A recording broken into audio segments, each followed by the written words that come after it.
Hello guys, स्वागत तुमचं आमच्या नवीन ब्लॉगमध्ये. आता आम्ही कसं आहे, आम्ही आज ब्युटी पार्लरला गेलेलो ना, म्हणून I am just trying to flaunt my hairs, you know. चांगले छान दिसतात. दिसते. प्लीज नो नजर.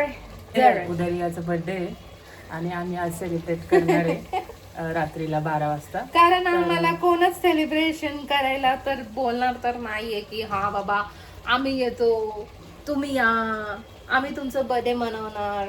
तर आम्ही एकमेकांसाठी आम्हीच आहे.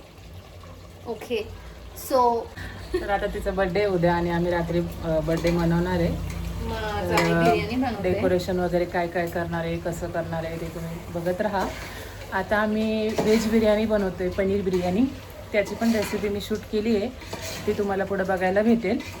तर तुम्ही ब्लॉग शेवटपर्यंत बघा. रियाचा रात्रीचा बर्थडे कसा होतो ते पण बघा. आणि आता दोघींनी पण आम्ही मस्त बिर्याणी बनवली आहे.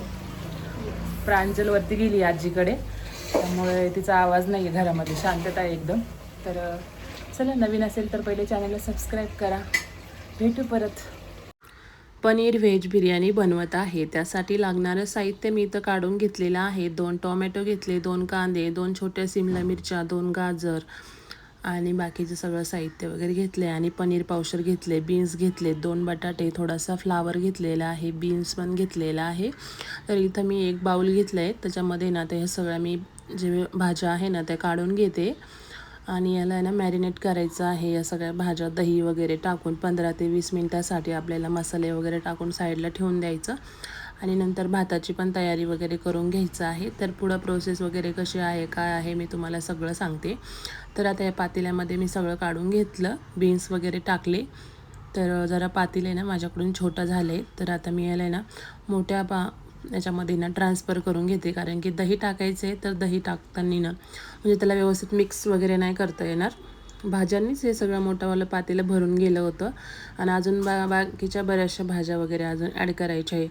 तर त्यामुळे म्हटलं मोठ्या याच्यामध्ये घेऊया. मग मी इथं मोठं भांडं घेतलं आहे. याच्यामध्ये आता बघा सगळ्या भाज्या ज्या आहे त्या काढून घेतलेल्या आहे. आणि याच्यामध्येच मी टॉमॅटो पण टाकून देणार आहे. तर बघा 2 असं उभ्या साईडमध्ये कट केलेलं टॉमॅटो आहे. तर आता याच्यामध्ये ना दही टाकायचं आहे. तर बघा इथे ना कमीत कमी अर्धा किलो दही लागेल. कारण की थोडी किती मोठी जास्तच बनवायची होती बिर्याणी. त्याच्यानंतर इथं मसाले टाकून घेते. 2 चमचे जिरा पावडर, 2 चमचे धना पावडर, त्यानुसार तुमच्या अंदाजानुसार तुम्ही इथं वापरू शकता, जास्त कमी जास्त मसाले.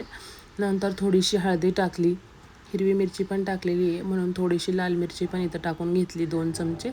ही लाल मिरची ना कलरसाठी चांगली असते.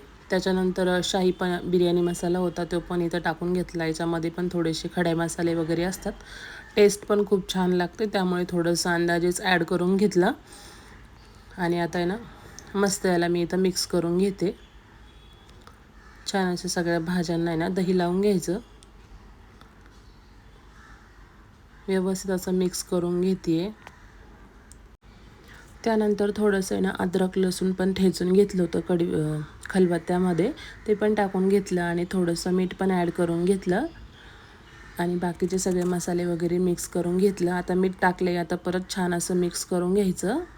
सगळे मसाले ना दही वगैरे सगळं भाज्यांना असं लागलं पाहिजे, नाही का. व्यवस्थित मिक्स झालं ना तर मग त्याचं मॅरिनेट पण छान होतं. मस्त असं मिक्स करून घ्यायचं. खूप सुंदर दिसतं एकदम आपल्या भाज्या. एकदम अशीच बनवता हॉटेलमध्ये, पण आपण घरी पण ट्राय करू शकतो. म्हटलं चला आज तुमच्यासोबत पण शेअर करू कसं बनवणार, काय बनवणार ते. त्याच्यानंतर इथं कांदा घेतला आहे फ्राय करायला. 2 कांदे कट करून घेतले. त्याला आता गोल्डन ब्राऊन सोनेरी कलर येईपर्यंत म्हणजे तळून घ्यायचा. त्याच्यानंतर एका साईडला कढईमध्ये पाणी ठेवलं आहे बॉईल करण्यासाठी. आणि त्याच्यामध्ये खडे मसाले टाकलेले, तेजपत्ता, जिरे, लवंग, मोहरी, दालचिनी, इलायची हे सगळं टाकून घेतले. आणि 1 ग्लास तांदूळ आहे ना धुवून घेतलेले आहे. तर आता या पाण्यामध्ये ना पाणी चांगलं कडक गरम झाले, बारीक बारीक उकळी पण आली होती. मग आता तांदूळ टाकून दिलेले आहे. तांदूळ आपल्याला अर्धवटच शिजवायचा आहे, जास्त शिजवायचा नसतो. त्याच्यानंतर दुसऱ्या साईडला मोठावाला पातेलं घेतले. ज्या तेलामध्ये कांदा फ्राय केला होता ना तेच तेल इथं वापरून घेतले. आता इथं परत थोडासा उभा केलेला कट केलेला कांदा घेतला आहे, तो पण चांगला गोल्डन सोनेरी कलर येईपर्यंत परतवून घ्यायचा. आणि बघा भाज्या पण आहे ना 15-20 मिनटं छान अशा मॅरिनेट करून झाल्या होत्या. तर आता कांदा परतला आहे, मग त्याच्यामध्ये या सगळ्या भाज्या इथं टाकून घ्यायच्या आहे. दह्याला पाणी सुटले, 15 ते 20 मिनटं ठेवलं होतं ना, तर दह्याचं परत मीठ वगैरे असतं टाकलेलं, त्यामुळे असं पाणी सुटलं होतं थोडंसं. बघा छान असा मसाला इथं रेडी होतो आहे आपला. भाज्या वगैरे आता छान अशा परतवून घ्यायच्या आहे आपल्याला. इथं भाज्या वगैरे छान परतण्यासाठी त्याच्यातून मस्त असलेलं अर्धवट भाज्या वगैरे पण सगळं शिजावं लागेल. नंतर भातासोबत पण अर्धे शिजतात, त्यामुळे इथं बऱ्याच वेळ भाजी शिजवून घ्यावं लागते. बरं झाकण ठेवलं होतं, परत त्याचं पाणी वगैरे सुटलं होतं, मग झाकण ठेवून परत भाज्या छान अशा परतवून घेतल्या, थोड्या शिजवून पण घेतल्या. पाण्याचा तर अजिबात वापर केला नाही आहे, दह्याचंच खूप असं पाणी सुटलं होतं. बघा तेल पण मस्त असं भाज्यांमधून निघतं आहे. भाज्या पण छान परतवून झाल्या.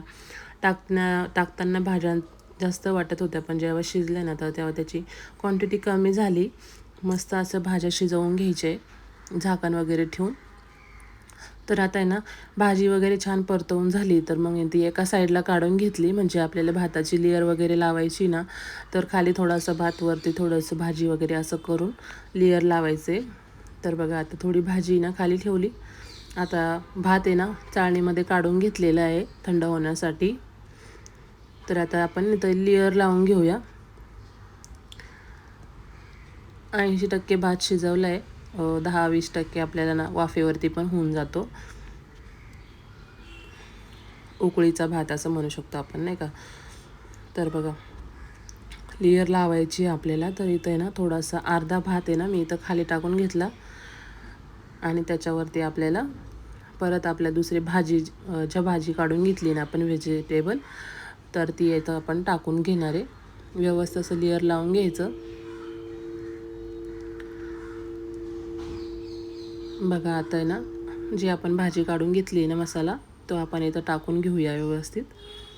पुदिना नाही आहे, नाही तर पुदिन्याने अजून छान एकदम टेस्ट आली असती, पण पुदिनाचं लक्षातच नाही राहिलं आणि घरात पण नव्हतं, आणि आता बाहेर कुठं बघायला जाणार, त्यामुळं पुदिना आम्ही स्किप केला. तुमच्याकडं असेल तर तुम्ही पुदिना इथं यूज करा. छान अशी भाज्यांची लेअर लावून घेतली. त्याच्यानंतर आपण राहिलेला भात पण इथं टाकून घेणार आहे व्यवस्थित. आता इथं भात काढून घेतला, छान अशी लेअर लावून घेतली आहे. व्यवस्थित असं सगळ्या साईडनी स्प्रेड करून घ्यायचं. खूप सुंदर झालं आहे. त्याच्यानंतर इथं आपण तळून घेतलेला कांदा आहे, कांदा टाकून घेतला. अशा पद्धतीने आम्ही आज व्हेज बिर्याणी बनवली आहे. अशाच पद्धतीने तुम्ही पण बनवता का? नसेल बनवत तर ट्राय करून बघा आमच्यासारखं. आम्ही पण आज ट्राय करून बघितले. तर खूप सुंदर अशी व्हेज बिर्याणी इथं रेडी झालेली आहे. झाकण ठेवलं होतं 15-20 मिनटं, उघडून बघितलं तर आपली व्हेज बिर्याणी एकदम मस्त झालेली आहे. ग्रेव्ही पण आहे मस्त, जास्त एकदम सुकी पण नाही आहे. तर आता गॅस बंद करायचा आणि या तुम्ही पण मस्त व्हेज बिर्याणी खायला.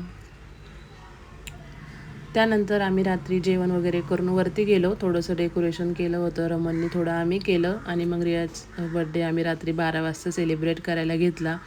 छान गाणे वगैरे लावले होते, त्यामुळे व्हॉईस ओव्हर करते आहे, नाही तर गाण्याचा आवाज आला असं तर कॉपीराईट बसतं. त्यामुळं मग छान बड्डेचे केक वगैरे आणलं होतं, छान असं सेलिब्रेट वगैरे केलं.